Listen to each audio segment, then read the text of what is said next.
अथ चत्वारिंशोऽध्यायः। देवताओं सहित ब्रह्मा का विष्णु लोक में जाकर अपना दुख निवेदन करना, उन सभी को लेकर विष्णु का कैलाश गमन तथा भगवान शिव से मिलना। नारद जी बोले, हे विधे, हे महाप्राज्ञ, हे शिव तत्व के प्रदर्शक, आपने अत्यंत अद्भुत एवं रमणीय शिव लीला सुनाई है। हे तात, पराक्रमी वीरभद्र जब दक्ष के यज्ञ का विनाश करके कैलाश पर्वत पर चले गए तब क्या हुआ, अब इसे बताइए। ब्रह्मा जी बोले, हे नारद, समस्त देवता और मुनि रुद्र के सैनिकों से पराजित तथा छिन्न भिन्न अंगों वाले होकर मेरे लोक को चले गए। वहाँ मुझ स्वयंभू को नमस्कार करके और बार बार मेरा स्तवन करके उन्होंने अपने विशेष कलेश को पूर्ण रूप से बताया। तब उसे सुनकर मैं पुत्र शोक से पीड़ित हो गया और अत्यंत व्यग्र हो व्यथित चित्त से विचार करने लगा, इस समय मैं कौन सा कार्य करूं जो देवताओं के लिए सुखकारी हो और जिससे देव दक्ष जीवित हो जाएं तथा यज्ञ भी पूरा हो जाए। हे मुने, इस प्रकार बहुत विचार करने पर जब मुझे शांति नहीं मिली तब शिव भक्ति पूर्वक विष्णु का स्मरण करते हुए मैंने उचित ज्ञान प्राप्त कर लिया। तदनंतर देवताओं और मुनियों के साथ मैं विष्णु लोक में गया और उन्हें नमस्कार करके तथा अनेक प्रकार के स्तोत्रों से उनकी स्तुति करके अपना दुख उनसे कहने लगा। हे देव, जिस तरह भी यज्ञ पूर्ण हो, यज्ञकर्ता दक्ष जीवित हो और समस्त देवता तथा मुनि सुखी हो जाएं, आप वैसा कीजिए। हे देव, हे रमानाथ, हे देव सुखदायक विष्णु, हम देवता और मुनि लोग निश्चय ही आपकी शरण में आए हैं। ब्रह्मा जी बोले, मुझ ब्रह्मा की यह बात सुनकर शिव स्वरूप लक्ष्मीपति विष्णु शिव जी का स्मरण करके दुखी चित्त होकर इस प्रकार कहने लगे। विष्णु बोले, हे देवताओं, परम समर्थ तेजस्वी पुरुष से कोई अपराध बन जाए तो भी उसके बदले में अपराध करने वाले मनुष्यों के लिए उनका वह अपराध मंगलकारी नहीं हो सकता।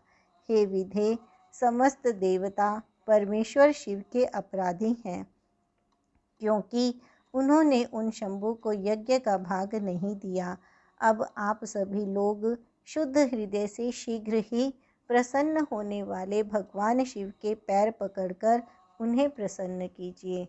जिन भगवान के कुपित होने पर यह सारा जगत नष्ट हो जाता है तथा जिनके शासन से लोकपालों सहित यज्ञ का जीवन शीघ्र ही समाप्त जाता है, उन प्रियाविहीन तथा अत्यंत दुरात्मा दक्ष के दुर्वचनों से बिंधे हुए हृदय वाले देव शंकर से आप लोग शीघ्र ही क्षमा मांगिए।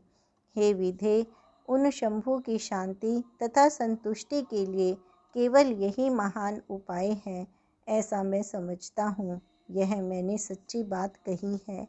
हे विधे, न मैं, न तुम, न अन्य देवता, न मुनिगण और न दूसरे शरीरधारी ही जिनके बल तथा पराक्रम के तत्व तथा प्रमाणों को जान पाते हैं, उन स्वतंत्र परमात्मा परमेश्वर को विरुद्ध कर प्रसन्न करने वाला प्रणिपात करने के अतिरिक्त कोई दूसरा उपाय नहीं हो सकता। हे ब्राह्मण, आप लोगों के साथ मैं भी शिवालय चलूँगा और शिव के प्रति स्वयं अपराधी होने पर भी उनसे क्षमा करवाऊँगा। ब्रह्मा जी बोले, देवता आदि के साथ मुझ ब्रह्मा को इस प्रकार आदेश देकर भगवान विष्णु ने देवताओं के साथ कैलाश पर्वत पर जाने का विचार किया। देवता, मुनि, प्रजापति आदि को साथ लेकर वे विष्णु शिवजी के प्रकाश स्वरूप शुभ तथा श्रेष्ठ कैलाश पर्वत पर पहुँच गए। कैलाश भगवान शिव को सदा ही प्रिय है। वह मनुष्यों के अतिरिक्त किन्नरों, अप्सराओं तथा योग सिद्ध महात्माओं से सेवित था और बहुत ऊंचा था। वह चारों ओर से अनेक मणिमय शिखरों से सुशोभित था, अनेक धातुओं से विचित्र जान पड़ता था और अनेक प्रकार के वृक्ष तथा लताओं से भरा हुआ था। अनेक प्रकार के पशुओं, पक्षियों तथा अनेक प्रकार के झरनों से वह परिव्याप्त था। उसके शिखर पर सिद्धांगनाएं अपने अपने पतियों के साथ विहार करती थी। वह अनेक प्रकार की कंदराओं, शिखरों तथा अनेक प्रकार के वृक्षों की जातियों से सुशोभित था। उसकी कांति चांदी के समान श्वेत वर्ण की थी। वह पर्वत बड़े बड़े व्याघ्र आदि जंतुओं से युक्त, भयानकता से रहित, संपूर्ण शोभा से संपन्न, दिव्य तथा अत्यधिक आश्चर्य उत्पन्न करने वाला था। वह सभी को पवित्र कर देने वाली तथा अनेक तीर्थों का निर्माण करने वाली विष्णुपदी सती श्री गंगा जी से घिरा हुआ तथा अत्यंत निर्मल था। शिवजी के परम प्रिय कैलाश नामक इस प्रकार के पर्वत को देखकर मुनीश्वरों सहित विष्णु आदि देवता आश्चर्यचकित हो गए। उन देवताओं ने उस कैलाश के सन्निकट शिव के मित्र कुबेर की अलका नामक परम दिव्य तथा रम्य पुरी को देखा। उन्होंने उसके पास ही सौगंधित नामक दिव्य वन भी देखा, जो अनेक प्रकार के दिव्य वृक्षों से शोभित था और जहाँ पक्षियों की अद्भुत ध्वनि हो रही थी। उसके बाहर नंदा एवं अलकनंदा नामक दिव्य तथा परम पावन सरिताएं बह रही थी, जो दर्शन मात्र से ही मनुष्यों के पापों का विनाश कर देती हैं। देव स्त्रियां प्रतिदिन अपने लोक से आकर उनका जल पीती और स्नान करके रति से आकृष्ट होकर पुरुषों के साथ विहार करती हैं। उसके बाद उस अलकापुरी तथा सौगंधित वन को छोड़कर आगे की ओर जाते हुए उन देवताओं ने समीप में ही शंकर जी के वट वृक्ष को देखा। वह वट वृक्ष उस पर्वत के चारों ओर छाया फैलाए हुए था। उसकी शाखाएं 3 ओर फैली हुई थी। उसका घेरा 100 योजन ऊंचा था। वह घोंसलों से विहीन था और ताप से रहित था। उसका दर्शन केवल पुण्यात्माओं को ही होता है। वह अत्यंत रमणीय, परम पावन, शिवजी का योग स्थल, दिव्य योगियों के निवास के योग्य तथा अत्युत्तम था। विष्णु आदि सभी देवताओं ने महायोग में तथा मुमुक्षुओं को शरण प्रदान करने वाले उस वट वृक्ष के नीचे बैठे हुए शिवजी को देखा। शांत स्वभाव वाले, अत्यंत शांत विग्रह वाले, शिव भक्ति में तत्पर तथा महासिद्ध सनक आदि ब्रह्मपुत्र प्रसन्नता के साथ उनकी उपासना कर रहे थे। गुह्यकों एवं राक्षसों के पति उनके मित्र कुबेर अपने गणों तथा कुटुंबी जनों के साथ विशेष रूप से उनकी सेवा कर रहे थे। वे परमेश्वर शिव तपस्वी जनों को प्रिय लगने वाले सुंदर रूप को धारण किए हुए थे। वात्सल्य के कारण वे संपूर्ण विश्व के मित्र रूप प्रतीत हो रहे थे और भस्म आदि से उनके अंगों की बड़ी शोभा हो रही थी। हे मुने, आपके पूछने पर कुशासन पर बैठे हुए वे शिव सभी सज्जनों को सुनाते हुए आपको ज्ञान का उपदेश दे रहे थे। वे अपना बायां चरण अपनी दाईं जांघ पर और बायां हाथ बाएं घुटने पर रखे, कलाई में रुद्राक्ष की माला डाले सुंदर तर्क मुद्रा में विराजमान थे। इस प्रकार के स्वरूप वाले शिव को देखकर उस समय विष्णु आदि सभी देवताओं ने शीघ्रता से नम्रता पूर्वक दोनों हाथ जोड़कर उन्हें प्रणाम किया। तब सज्जनों के शरणदाता प्रभु रुद्र ने मेरे साथ आए हुए विष्णु को देखकर उठ करके सिर झुकाकर उन्हें प्रणाम किया। विष्णु आदि देवताओं ने जब भगवान शिव जी के चरणों में प्रणाम किया, तब उन्होंने भी उसी प्रकार मुझे नमस्कार किया। जिस प्रकार लोगों को सद्गति प्रदान करने वाले भगवान विष्णु कश्यप को प्रणाम करते हैं, तब शिवजी ने देवताओं, सिद्धों, गणाधीशों और महर्षियों से नमस्कृत तथा वंदित विष्णु से आदरपूर्वक वार्तालाप किया। इति श्री शिव महापुराणे द्वितीयायां रुद्र संहितायां द्वितीये सती खंडे शिवदर्शन वर्णनम नाम चत्वारिंशोऽध्यायः। इस प्रकार श्री शिव महापुराण के अंतर्गत द्वितीय रुद्र संहिता के द्वितीय सती खंड में शिव के दर्शन का वर्णन नामक 40वां अध्याय पूर्ण हुआ। अथैएकचत्वारिंशोऽध्यायः। देवताओं द्वारा भगवान शिव की स्तुति।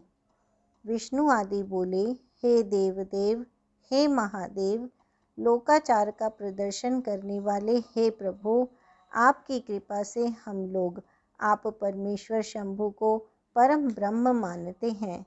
हे परमेश्वर, हे तात, आप संपूर्ण संसार को मोहने वाली अपनी उत्कृष्ट तथा दुर्जेय माया से हमें क्यों मोहित कर रहे हैं। आप संसार के योनि एवं बीजभूत प्रकृति तथा पुरुष से भी परे हैं। आप पर ब्रह्म हैं एवं मन तथा वाणी से विषय से परे हैं। आप ही अपनी इच्छा से इस विश्व का सृजन करते हैं, पालन करते हैं तथा संहार भी करते हैं। जैसे मकड़ी अपने मुंह से जाला बनाती है तथा उसको पुनः समेट लेती है, उसी प्रकार आप भी अपनी शक्ति के द्वारा अनेक प्रकार की क्रीड़ाएं करते रहते हैं। हे ईशान, हे विभो, आपने ही दयालु होकर वेद त्रयी की रक्षा के लिए दक्ष रूपी सूत्र के द्वारा यज्ञ की रचना की है। आपने ही संसार में उन वैदिक मर्यादाओं की स्थापना की है जिन पर वेद मार्ग परायण तथा दृढ़ व्रत का पालन करने वाले ब्राह्मण लोग श्रद्धा करते हैं। हे विभो, आप ही मंगलों के कर्ता हैं। आप ही अपनों और दूसरों को सुख प्रदान करने वाले हैं और आप ही अमंगलों का भी हितकारी तथा अहितकारी या मिश्रित फल देने वाले हैं। हे प्रभो, आप ही सदा सब कर्मों का फल प्रदान करने वाले हैं। जगत के समस्त प्राणी पशु कहे गए हैं। उनकी रक्षा के कारण ही आपका नाम पशुपति है, ऐसा वेदों में कहा गया है। आप से भिन्न बुद्धि होने के कारण ही कर्म पर विश्वास करने वाले, मर्म भेदी वचन बोलने वाले दुरात्मा दुर्बुद्धि लोग ही ईर्ष्यावश कटु वाक्यों से दूसरों को कष्ट पहुँचाते हैं। हे विभो, दुर्दैव द्वारा मारे गए उन लोगों का वध क्या आपके द्वारा होना चाहिए। हे भगवान, हे परमेशान, हे परप्रभु, आप कृपा कीजिए। परम शांत रुद्र ब्रह्म को नमस्कार है। परमात्मा जटाधारी स्वयं प्रकाश महान महेश को हमारा नमस्कार है। आप ही प्रजापतियों के सृष्टा, धाता, प्रपितामह, त्रिगुण सत्व रज तम स्वरूप, निर्गुण एवं प्रकृति तथा पुरुष से परे हैं। नीलकंठ विधाता, परमात्मा, विश्व, विश्व के बीज और जगत के आनंदभूत आपको नमस्कार है। हे प्रभु, आप ही ओंकार, वषटकार, सभी के आदि प्रवर्तक, हंतकार, स्वधाकार एवं हव्य कव्य के सदा भोक्ता हैं। हे धर्मपरायण, आपने इस यज्ञ का विध्वंस क्यों किया। हे महादेव, आप तो ब्राह्मणों के रक्षक हैं, तब हे विभो, आप इस यज्ञ के विनाशक कैसे बन गए। हे प्रभु, आप ब्राह्मण, गौ तथा धर्म की रक्षा करने वाले एवं सभी प्राणियों को शरण प्रदान करने वाले तथा अनंत हैं। हे भगवान, हे रुद्र, हे सूर्य के समान अमित तेज वाले, आपको प्रणाम है। रस रूप, जल रूप, जगन्मय स्वरूप, आप भव्य देवता को नमस्कार है। सुगंध वाले पृथ्वी स्वरूप, आप शर्व को नमस्कार है। अग्नि स्वरूप महातेजस्वी, आप रुद्र को नमस्कार है। आप वायु रूप, स्पर्श रूप ईश्वर को नमस्कार है। आप पशुओं के पति, यजमान एवं विधाता को नमस्कार है।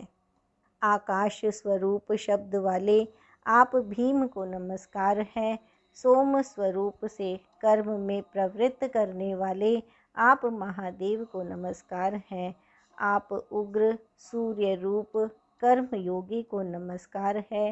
हे रुद्र, कालों के भी काल एवं क्रोध स्वरूप आपके लिए नमस्कार है। शिव, भीम एवं कल्याण करने वाले आप शिव शंकर को नमस्कार है। हे प्रभु, आप उग्र हैं, सभी प्राणियों के नियंता हैं एवं हमारा कल्याण करने वाले हैं। आप मयस्कर, सुख प्रदान करने वाले विश्वरूप ब्रह्म, दुखों का नाश करने वाले अंबिकापति तथा उमापति हैं। आपको नमस्कार है। सर्व रूप, पुरुष रूप, परात्मा, सत एवं असत की अभिव्यक्ति से हीन महत्त्व के कारण संसार में अनेक प्रकार से उत्पन्न होने वाले प्रभूत स्वरूप, नील स्वरूप, नील रुद्र, कद्रुद्र एवं प्रचेता को बार बार नमस्कार है। आप मीढुष्टम देव तथा शिपिविष्ट को नमस्कार है। देवताओं के शत्रुओं को मारने वाले तथा सर्वश्रेष्ठ को नमस्कार है। तारक मंत्र स्वरूप सबका उद्धार करने वाले तरुण रूप परम तेजस्वी हरिकेश देव महेश्वर को बार बार नमस्कार है। देवताओं का कल्याण करने वाले सभी ऐश्वर्यों से युक्त परमात्मा तथा परम आपको नमस्कार है। आप कालकंठ को नमस्कार है। सुवर्ण स्वरूप परमेश, सुवर्ण में शरीर वाले भीम, भीम रूप एवं भीम कर्म में रत रहने वाले आपको नमस्कार है। भस्म से लिप्त शरीर वाले, रुद्राक्ष का आभूषण धारण करने वाले तथा ह्रस्व दीर्घ वामन स्वरूप वाले आपको बार बार नमस्कार है। हे देव, दूर रहने वालों तथा आगे रहने वालों का वध करने वाले आपको नमस्कार है। धनुष, शूल, गदा तथा हल धारण करने वाले आपको नमस्कार है। अनेक आयुधों को धारण करने वाले, दैत्य दानवों का विनाश करने वाले, सद्य स्वरूप तथा सद्योजात आपको नमस्कार है। वाम रूप तथा वाम नेत्र आपको नमस्कार है। अघोर, परेश एवं विकट को बार बार नमस्कार है।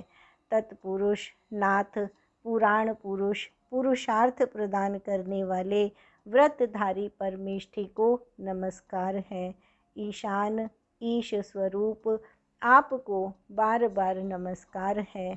ब्रह्म स्वरूप एवं साक्षात परमात्म स्वरूप को नमस्कार है। आप उग्र हैं, सभी दुष्टों का नियंत्रण एवं हम देवताओं का कल्याण करने वाले हैं। कालकूट, विष का पान करने वाले, देवताओं आदि की रक्षा करने वाले, वीरभद्र, वीरों की रक्षा करने वाले, त्रिशूलधारी, पशुपति, महादेव, महान आपको नमस्कार है। वीरात्मा, श्रेष्ठ विद्या वाले, श्रीकंठ, पिनाकी, अनंत, सूक्ष्म, मृत्यु तथा क्रोध स्वरूप वाले आपको बार बार नमस्कार है। परमेश, पर से भी परात्पर, सर्वैश्वर्य संपन्न तथा विश्वमूर्ति आपको नमस्कार है। विष्णु को अपना मित्र मानने वाले, विष्णु को अपना कुटुंब मानने वाले, भानु रूप, भैरव, सबको शरण देने वाले, त्रिलोचन एवं सर्वत्र विहार करने वाले आपको नमस्कार है। मृत्युंजय, शोक स्वरूप, त्रिगुण, गुण रूप, सूर्य, चंद्रमा, अग्नि रूप नेत्र वाले तथा समस्त कारणों के सेतु स्वरूप आपको नमस्कार है।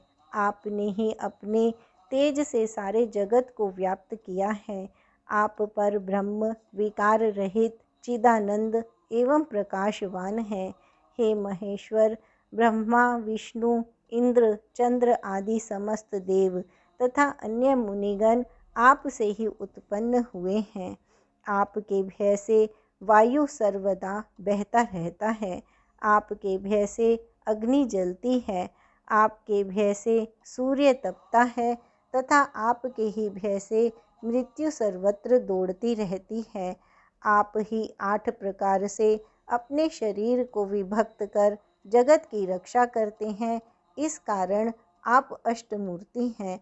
आप ही ईश्वर, जगत के आदि कारण तथा करुणामय हैं। हे दया सिंधो, हे महेशान, हे परमेश्वर, आप प्रसन्न होइए। हम लोग नष्ट एवं कर्तव्य शून्य हो गए हैं, अतः हम लोगों की रक्षा कीजिए। हे करुणा निधान, हे नाथ, आपने सदैव ही आपत्तियों में हम लोगों की रक्षा की है। हे शंभो, उसी प्रकार आज भी हम लोगों की रक्षा कीजिए। हे नाथ, हे दुर्गेश, हे कृपा करने वाले, आप प्रजापति दक्ष के अपूर्ण यज्ञ का उद्धार कीजिए। भग देवता पूर्ववत नेत्र प्राप्त कर लें, यजमान दक्ष जीवित हो जाएं, पूषा अपने दांतों को पूर्ववत प्राप्त कर ले तथा महर्षि भृगु की दाढ़ी पूर्ववत हो जाए। हे शंकर, शस्त्रों से तथा पत्थरों से छिन्न भिन्न शरीर वाले तथा आपके द्वारा अनुगृहीत देवता आदि को आरोग्य प्राप्त हो जाए। हे नाथ, इस शेष यज्ञ कर्म में आपका ही पूर्ण भाग हो। आपके उसी रुद्र भाग से ही यज्ञ की पूर्ति होगी, इसमें कोई संदेह नहीं है। यह कहकर ब्रह्मा सहित विष्णुदेव हाथ जोड़कर क्षमा कराने के लिए उद्यत हो दंड के समान पृथ्वी पर लेट गई। इति श्री शिव महापुराणे द्वितीयायां रुद्र संहितायां द्वितीये सती खंडे देवस्तुति वर्णनम नामैक चत्वारिंशोऽध्यायः। इस प्रकार श्री शिव महापुराण के अंतर्गत द्वितीय रुद्र संहिता के द्वितीय सती खंड में देवताओं द्वारा स्तुति वर्णन नामक 41वां अध्याय पूर्ण हुआ।